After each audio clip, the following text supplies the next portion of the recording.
Migao mar somo e kaunti ma Siaya kuom tudruok gi Helen Foundation ochako chenro mar chiwo chanjo ne jopuonjre mar geng'o tuoche mikelo gi njofni. Chenrono geto nyithindo manie kind higni 2 nyaka 14. Kaka Judith Omondi leronwa, chenrono biro dhi mbele kuom thuolo mar juma achiel kijiwo jonyuol mondo ochwal nyithindgi ne chanjo. En chenro mar juma achiel ma piny owacho ma Siaya kaachiel kod riwruok ma ok mar piny owacho mar Helen Foundation ochako mar chiwo yedhe manego njofni kaachiel kod kute mag Chanjo kata Bilhazia e skunde mag primary county no.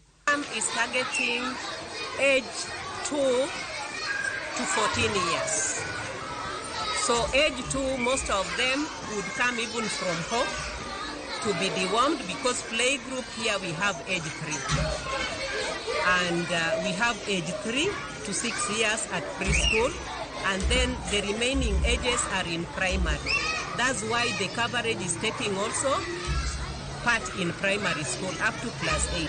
Chenro no mageto nyithindo manie kind higni 2 nyaka 14 itimo kaka achiel kuom yore mag kedo kod njofni kaachiel kod Chanjo ma osemonjo gwenge moko e kaunti ma Siaya e kinde mokalo. Jolony koni Chanjo bero dongo mar nyithindo kaluwore ni en gi teko mar reso jopuonjre kuom tuoche e kinde magisomo. Bende chenro no chiwo yedhe mag vitamin A makonyo e rido teko mar del, neno makare, gwecho makare mar adundo kendo bero tijo bo. They only gave vitamin A supplement, which is also very good for brain development. So this one is supported by the Ministry of Education and is covering the entire county. Same to that happened. And again, this one is also catering for the schools that have Bilhazia.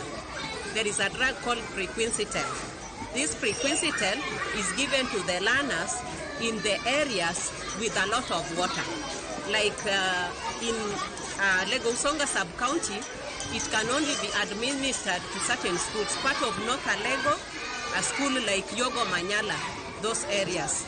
And then part of Central Alego, nearing the lake. Moko kuom jotelo mag skunde mane oselim opuoyo chenro ka gikwayo ni chanjo med chopo ne jopuonjre kinde ka kinde. Jonyuol bende ijiwo ni oter nyithindgi e skul mondo oyud chanjo ahinya to mago mapok ochako somo. This program can be enhanced. The retention power of these young ones can be maintained. So I hope and I wish that this program is enhanced and it should be continued. E chak higani, landruok tuo Bilhazia ne omedore e counties moko e alwora mar Nam Lolwe, omiyo okang' mar chiwo chanjo igeno ni biro bedo okumba ne nyithindo poni tuoche ma kamago omuoch. Judith Omondi, Ramogi TV.